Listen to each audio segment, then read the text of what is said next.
नमस्कार भाइ बहिनीहरू, नेपाल अनलाइन स्कुलमा यहाँहरूलाई स्वागत छ। अहिले हामी कक्षा 5 को नेपाली व्याकरण पढ्ने क्रममा छौँ र यसै क्रममा आज चाहिँ हामी पाठ 3 बाट नाम के हो भनेर पढ्न जाँदैछौँ है। र यो पढ्नुभन्दा अगाडि म एउटा प्रश्न सोध्छु है। हामीले नाम भन्न बित्तिकै के जान्छौँ त? नाम भन्न बित्तिकै हामीले मान्छेको नाम मात्रै बुझ्छौँ है। तिम्रो नाम के हो भन्दा मेरो नाम फलानो हो भनेर भन्छौँ नि हामीले। र यसै क्रममा आज हामी नाम भनेको के हो र नाम के हुन्छन्, नाम कति प्रकारको हुन्छन्, नामलाई कसरी छुट्याउने भन्ने कुरा आज बुझ्छौँ है। र नामलाई हामीले कसरी परिभाषा दिन सक्छौँ त? कुनै पनि व्यक्ति, वस्तु, जाति, समूह, द्रव्य, भाव आदि बुझाउने शब्दलाई नै नाम भनिन्छ। नामलाई हामीले अर्को नाम पनि दिन सक्छौँ है। नामलाई संज्ञा पनि भनिन्छ। नाम र संज्ञा भन्नु एउटै कुरा हो। कुनै पनि व्यक्ति वा वस्तुलाई चिनाउने शब्द नै नाम हो। कुनै व्यक्तिलाई बुझाउँछ, कुनै वस्तुलाई बुझाउँछ, त्यसलाई नै नाम भन्छौँ है हामीले। र नामलाई कसरी चिन्ने त? नाम शब्द चिन्ने तरिकाहरू जस्तै को, के, कहाँ भन्ने प्रश्नको उत्तर जब शब्दमा आउँछ नि, हो तब त्यसलाई हामीले नाम भन्छौँ। जस्तै को भन्दाखेरि राजा, राम, श्याम, हरि, भानुभक्त, गीता, आमा, दिदी, बहिनी, मामा, काका, शिक्षक आदि। जस्तै को भनेर बोलाउँदाखेरि हामीले यी नामहरू लिएर कसैले भन्छन् भने तिनीहरू नाम हो। कसैले को हो त्यो भन्दाखेरि राम हो भन्दाखेरि राम भनेको के भयो त? हाम्रो नाम भयो। श्याम भनेको के भयो? नाम भयो। हरि भनेको के भयो? नाम भयो। यस्तै गरेर भानुभक्त, गीता, आमा, दिदी, बहिनी भन्ने चाहिँ हाम्रो नाम हुन्छ। सरी। र अर्को को त हामीले बुझ्यौँ। अब के? जस्तै किताब, कलम, घर, रुख, गाई, दाल, माछा, तेल, पानी, माया, दया, हुल, फौज यिनीहरू इत्यादि कुराहरूलाई चाहिँ यिनीहरूलाई पनि हामीले नाम भन्छौँ। जस्तै त्यो के हो भन्दाखेरि किताब, त्यो के हो भन्दाखेरि कलम, त्यो के हो भन्दाखेरि घर, रुख। यस्तै गरेर गाई, दाल भनेर छुट्याउने शब्दलाई हामीले नाम भन्छौँ। कसैले यो शब्द दियो भन्दाखेरि यो के हो भन्दाखेरि यसलाई हामीले नाम भन्नुपर्छ है। किताब भनेको के हो? एउटा नाम। कलम भनेको के हो? एउटा नाम। घर भनेको के हो? एउटा नाम हो। यिनीहरूलाई चाहिँ के भनेर प्रश्न गर्दाखेरि आउँछ त्यसलाई चाहिँ हामीले नाम भन्छौँ है। अब जस्तै अर्को छ कहाँ। तिमी कहाँ जान लागेको? म धरान जान लागेको। तिमी कहाँबाट आयो? म काठमाडौँबाट आएको हो। यिनीहरूलाई धरान, काठमाडौँ, पोखरा एउटा कुनै ठाउँको नाम दिन्छ नि, हो त्यसलाई चाहिँ कहाँ भनेर बुझिन्छ है। ठाउँको नामलाई पनि हामीले के भन्छौँ त? नाम भन्छौँ। जस्तै यहाँ दिएको छ धरान, काठमाडौँ, पोखरा, चीन, जापान, अमेरिका इत्यादि हुन्छ नि, तिनीहरूलाई हामीले नाम भनेर बोलाउँछौँ है। यो त भयो हामीले के, को, कहाँ भनेर छुट्याउने। अब हाम्रो नाम कति प्रकारको छ त है? नाम हाम्रो जम्मा 5 प्रकारको छ। के हुन् त? व्यक्तिवाचक नाम, जातिवाचक नाम, द्रव्यवाचक नाम, समूहवाचक नाम र भाववाचक नाम। यिनीहरूलाई हामीले एक एक गरेर हेर्छौँ होइन। र कसरी छुट्याउँछौँ? व्यक्तिवाचक नाम भनेको के हो, जातिवाचक नाम भनेको के हो भनेर सबै हामीले छुट्याउँछौँ है। र नामलाई हामीले कसरी छुट्याउँछौँ भनेर पनि हामी आज पढ्छौँ र छुट्याउन सक्ने पनि हुन्छौँ। यहाँ दिएको छ एउटा चित्र। नाम कति प्रकारको? 5 प्रकारको। व्यक्तिवाचक, जातिवाचक, द्रव्यवाचक, समूहवाचक र भाववाचक। र यसलाई हामीले कसरी छुट्याउँछौँ? पहिला हामी पढ्छौँ अनि आएर फेरि यो चित्र हेर्छौँ है। अब व्यक्तिवाचकलाई हामीले कसरी परिभाषित गर्न सक्छौँ त? कुनै पनि व्यक्ति, वस्तु वा पदार्थ तोकेर बुझाउने शब्दलाई हामीले व्यक्तिवाचक नाम भन्छौँ। अब व्यक्ति कसरी छुट्याउने, वस्तु कसरी छुट्याउने, पदार्थ कसरी छुट्याउने त्यो हेर्छौँ है। जस्तै व्यक्ति भनेको हाम्रो के हुन जान्छ? सुमन, सगरमाथा। वस्तु भनेको हाम्रो कुनै एउटा ठोस वस्तु जस्तै किताब, कलमहरू हुन्छ नि, हो त्यसलाई। र पदार्थ भनेको के हो? हाम्रो पानी, तेल, मट्टीतेल। यिनीहरूलाई बुझाउनलाई हामीले के भन्छौँ त? व्यक्तिवाचक नाम भन्छौँ। कुनै पनि व्यक्ति, वस्तु वा पदार्थलाई तोकेर बुझाउने शब्दलाई हामीले व्यक्तिवाचक नाम भनिन्छ। यहाँ जस्तै दिएको छ सुमन, सगरमाथा, नाइल। सुमन भनेको के भयो हाम्रो नाम, व्यक्तिको नाम भयो। सगरमाथा भनेको के हो वस्तुको नाम भयो। नाइल भनेको के हो पदार्थको नाम भयो। मुना मदन भनेको के हो वस्तुको नाम भयो, हाम्रो मुना मदन बुक। काठमाडौँ भनेको के भयो ठाउँको नाम भयो। रिता मान्छेको नाम भयो। यस्तै इत्यादि कुराले हामीलाई व्यक्तिवाचक नाम भन्छौँ। अब अर्को छ हाम्रो जातिवाचक नाम। जातिवाचक नामलाई हामीले कसरी परिभाषित गर्न सक्छौँ त? कुनै पनि वस्तु वा पदार्थ मात्र नभई एउटा सिङ्गै जातिलाई बुझाउने शब्दलाई हामीले के भन्छौँ जातिवाचक नाम। अब यसले अघि नै हामीले के भन्यौँ व्यक्तिवाचक। व्यक्तिवाचकमा चाहिँ हाम्रो व्यक्ति, वस्तु र पदार्थलाई बुझाए। तर यसमा चाहिँ के हुन्छ त व्यक्ति र वा वस्तुलाई मात्र नभई एउटा पुरै सिङ्गो जातिलाई बुझाउनेलाई हामीले शब्दलाई हामीले के भन्छौँ त जातिवाचक नाम भनिन्छ। जस्तै मानिस। अब यहाँ मानिस भने पछाडि हामीले राम, श्याम, हरि भनेर नाम तोकेनौँ। यहाँ सिधै जो पनि आएपछि जसको नाम आए पनि राम, श्याम, हरि, गीता, श्रीता जोसुकै आओस्, तर उनीहरूलाई हामीले के नाम दियौँ मानिस भनेर दियौँ। गाई, नदी, हिमाल, सहर, दिन, सहर, हिमाल। हिमालको हामीले नाम छुट्यायौँ छुट्याएनौँ, जुनैसुकै हिमाल होस् हिमाल मात्रै भयो। सहर, धरान, पोखरा, काठमाडौँ भनेर छुट्यायो छुट्याएनौँ। दिन 1, 2, 3 भनेर छुट्यायो नै, दिन जति नै सुकै होस् दिन, महिना। वैशाख, जेठ, असार भनेर छुट्याएनौँ नि। चाड, जस्तै अब चाडबाडमा हामीले धेरै कुरा दसैँ, तिहार, तीज यिनीहरू नाम लिएनौँ नि। त्यसैले एकमुष्ट जनायो नि, जेलाई बुझाउन खोजे पनि नाम एउटै आयो चाड। दसैँ भनेको पनि चाड हो, तिहार भनेको पनि चाड हो, तीज भनेको पनि चाड हो, तर हामीले नाम तोकेनौँ। यहाँ छ अर्को चरा। चरा पनि अब सारौँ हो कि भङ्गेरा हो कि परेवा हो कि हामीले नाम छुट्याएनौँ, चरा मात्रै भन्यौँ। देश, नेपाल भनेनौँ हामीले, भारत भनेनौँ हामीले, चीन भनेनौँ हामीले, अमेरिका भनेनौँ, जुनैसुकै होस् देश इत्यादि कुरालाई हामीले के भन्छौँ त जातिवाचक नाम भनिन्छ। र अर्को छ हाम्रो तेस्रो नम्बरमा द्रव्यवाचक नाम। अब द्रव्यवाचक नामलाई हामीले कसरी परिभाषित गर्न सक्छौँ त?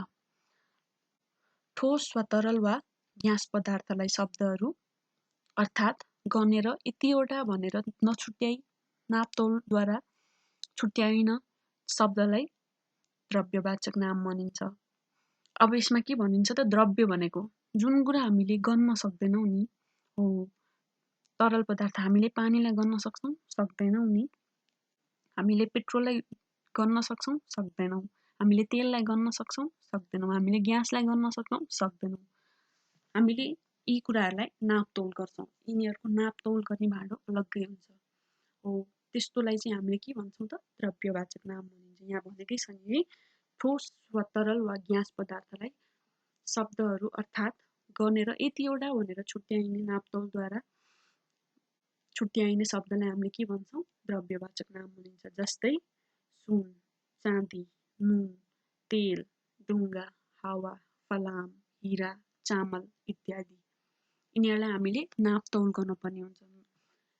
एउटा भाँडोबाट नापेर तौलिएर यति भनेर छुट्याउनु पर्नेलाई हामीले के भन्छ द्रव्यवाचक नाम भनिन्छ। अब अर्को छ चौथो नम्बरमा हाम्रो समूहवाचक नाम।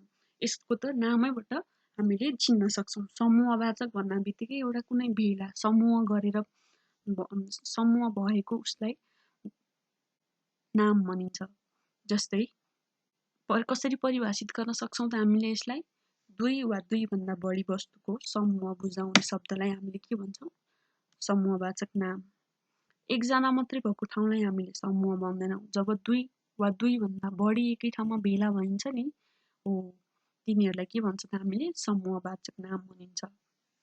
जस्तै फौज। फौज भनेको के हो त हाम्रो आर्मीहरूको एकट्ठा भएर बस्छन् हो, उनीहरूलाई फौज भन्छ।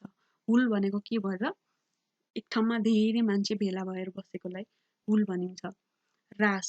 रास भनेको अब जस्तै हामीले केही वस्तुहरू राख्यौँ, यति रास छ, यो चामलको बोराहरू राख्यौँ, त्यो चामलको बोराको रास यति छ भनेर बुझिन्छ नि हो।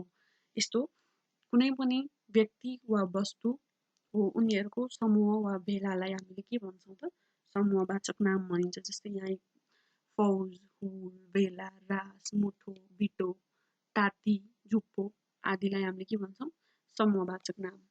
यिनीहरू आउन बित्तिकै हामीले नाम भनेर चिनिन्छ र नाममा पनि छुट्याउनु पर्यो भने समूहवाचक नाम भनेर चिन्छौँ। अब अर्को छ 5औं नम्बरमा भाववाचक। यसको पनि नामबाटै हामीले बुझ्न सक्छौँ। भाव भन्न बित्तिकै के भयो त? हामीले आफ्नो अनुभव गर्ने कुरालाई, भावनालाई बुझ्ने कुरालाई हो, त्यसलाई हामीले भाववाचक नाम भन्छौँ। अब यसलाई परिभाषित कसरी गर्न सक्छौँ त हामीले? हेरौँ है त। बाहिर नदेखिने तर मनले अनुभव गर्ने कुरालाई बुझाउने शब्दलाई भाववाचक नाम भनिन्छ। अब हामीलाई यहाँ के भनेको छ त? जुन कुरा हामीले नाङ्गो आँखाले देख्न सक्दैनौँ तर अनुभव गर्न सक्छौँ, भित्र मनबाट अनुभव गर्न सक्छौँ, हो त्यसलाई चाहिँ हामीले के भन्छौँ त? भाववाचक नामहरू भन्छौँ। जस्तै माया, हामीले देख्न सक्छौँ तर अनुभव गरे पछाडि मात्रै देख्न सक्छौँ, नाङ्गो आँखाले देख्न सक्दैनौँ। दया, प्रेम, खुसी, रिस, यो सबै कुरा हामीले अनुभव गरे पछाडि मात्रै थाहा पाउँछौँ है। चिसो, जाडो, गर्मी इत्यादिलाई हामीले के भन्छौँ त? भाववाचक नाम भन्छौँ। अब यिनीहरू आउन बित्तिकै, यो शब्द आउन बित्तिकै हामीले के भन्न सक्छौँ त? यो त नाम हो। नाममा पनि कुन प्रकारको नाम हो? भाववाचक नाम हो। अब हामीले पढ्न त पढ्यौँ, अब हामीलाई छुट्याउनलाई कन्फ्युज हुन्छ। हाम्रो के छ त यहाँ? व्यक्तिवाचक र जातिवाचक हामीलाई हाराहारी उस्तै लाग्न थाल्यो होइन। अब हामीले कसरी छुट्याउँछौँ त? व्यक्तिवाचकबाट जातिवाचक कसरी छुट्याउँछौँ है त? जस्तै मानिस, हामीले अघि नै पनि कुरा गरेका थियौँ। मानिस भनेर हामीले नाम तोकेर बोलाएनौँ। जस्तै यदि कृष्ण, कुमार, राधा, हरि भनेर भनेको भए त्यो के हुन्थ्यो त? व्यक्तिवाचक नाम हुन्थ्यो। अब उनीहरूलाई एकै ठाउँमा राखेर बोलाउँदाखेरि के हुन्छ त? मानिस भनेर भन्छौँ। कृष्ण पनि मानिस हो, कुमार पनि मानिस हो, राधा पनि मानिस हो र हरि पनि मानिस हो। मानिस भनेपछि हामीले जातिवाचक नाम भन्छौँ। नाम तोकेर बोलायो भने व्यक्तिवाचक नाम भन्छौँ।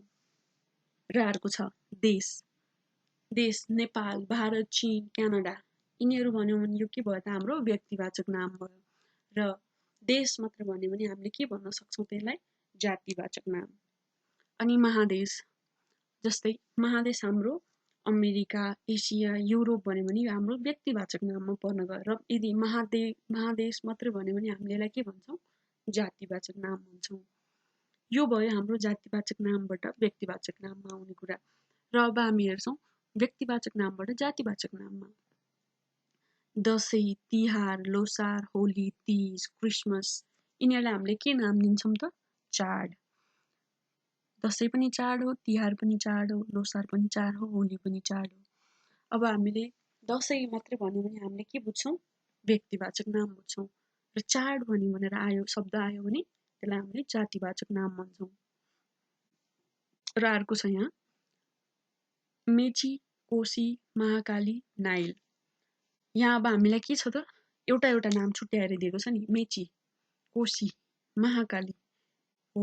यसलाई हामीले नाम तोकेर दियौँ। नाम तोकेर एउटा अलग छुट्याएर दियो भने त्यसलाई हामीले के भन्छौँ त? व्यक्तिवाचक नाम भन्छौँ।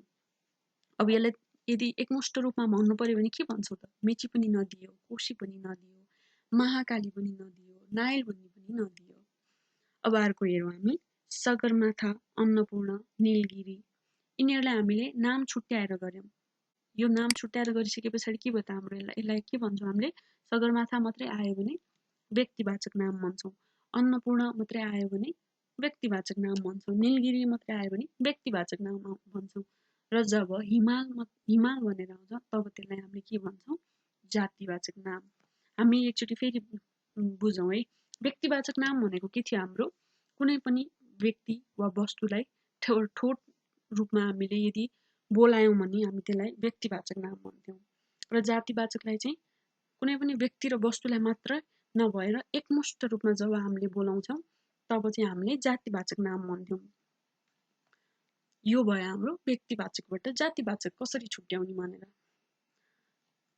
र अब हामी हेर्छौँ हामीले यो अहिले अब पढिसक्यौँ, हामीले के बुझ्यौँ नि, अब हामी त्यो चित्रमा हेरौँ है।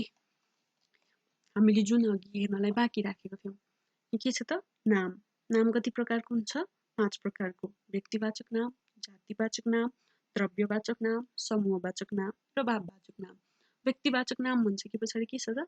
मान्छेको नाम, कुनै पनि वस्तुको नाम, कुनै पनि ठाउँको नाम, जस्तै राम, हरि, नेपाल, मेची, माछापुच्छ्रे यिनीहरू व्यक्तिवाचक नाम भयो। र जातिवाचक नाम फूल, गाई, देवता, हिमाल, किताब, नदी यो एकमुष्ट जनाउने कुरालाई चाहिँ हामीले जातिवाचक नाम भन्छौँ।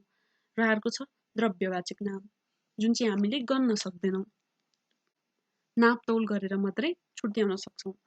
त्यो चाहिँ हाम्रो के भयो त तेल, सुन, माटो, पानी, फलाम, बाफ यिनीहरू चाहिँ हाम्रो के भयो त द्रव्यवाचक नाम भयो। र अर्को छ समूहवाचक नाम। समूहवाचक नाम भनेको के हो त कुनै पनि समूहलाई बुझाउनेलाई हामीले के भन्छौँ समूहवाचक, जस्तै थुप्रो, बथान, जुलुस, फौज, रास, बगाल यिनीहरू हाम्रो के हो त समूहवाचक नाम हो। र अर्को के छ त भाववाचक नाम। भाववाचक नाम भनेको के हो त हाम्रो हामीले अनुभव गरेर देखाउने शब्दलाई भन्ने शब्दलाई के भन्छौँ हामीले भाववाचक नाम, जस्तै सुख, दुःख, दया, माया, प्रेम, रिस इत्यादिलाई हामीले के भन्छौँ त भाववाचक नाम भन्छौँ। र आजको सेसन यति नै छ। हामीले अहिलेसम्म के पढ्यौँ त नाम भनेको के हो, नामलाई कसरी परिभाषित गर्ने, र नामको शब्द चिन्ने तरिकाहरू, र नाम कति प्रकारको हुन्छ, नामको प्रकारहरू, र व्यक्तिवाचक नामबाट जातिवाचक नाम कसरी छुट्याउने र जातिवाचक नामबाट व्यक्तिवाचक नाम कसरी छुट्याउने यी कुराहरू जान्यौँ। आशा छ हजुरहरू सबैलाई यो भिडियो मन पर्यो, धेरै कुरा जान्ने मौका पाउनुभयो। र यदि केही बुझ्नु भएन भने कमेन्ट बक्समा गएर कमेन्ट गर्न सक्नुहुन्छ। धन्यवाद।